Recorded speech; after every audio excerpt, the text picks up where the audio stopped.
Deeds Not Words is an advocacy and engagement organization for young women. We help young women understand that they are powerful and they have some very important ways that their involvement can really help shape policy. I remember particularly a young high school girl who had come in along with some of her other high school trained advocates from Dallas. And when it was her turn to speak at a committee hearing before the House, she said to the committee members, "I noticed that a lot of people have testified and you haven't necessarily paid attention to them. And I'm about to talk with you about something that's really personal and really important to me, and I'm asking you to please listen to what I have to say."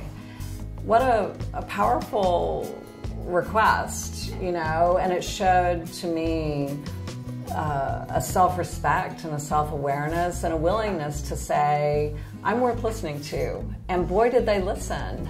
She was testifying on behalf of a bill that would create a Texas high school curriculum that would help to prevent sex trafficking. And that bill passed into law in part because of the work that she did to help make that happen. I knew that young women cared very, very much about what was happening in this country, particularly around issues of gender equality, but that they weren't quite sure how to engage. I was traveling and speaking all over the country, and I was repeatedly getting the same question: what do we do?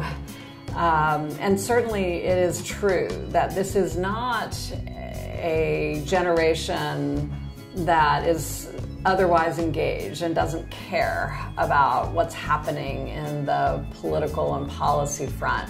They actually care tremendously about it, and they're quite aware of it. I'm really trying to break through the idea that our one individual voice can't make a difference. I know from my own experience that my engagement in the political process started the very first time I went to a city council meeting in Fort Worth to advocate for something that I cared about. That's all it took.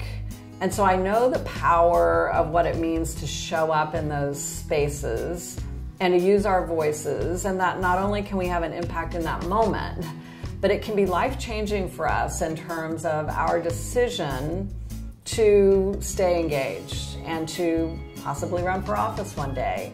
And you think you are maybe going to run for office again? That's on the agenda at some point? I hope to. But if I don't, I feel like I'm helping to make a difference on issues that I really care about, and it's very rewarding to know that I am playing a role in helping to shape the involvement of the next generation and to encourage them to see and to own the power of their voices.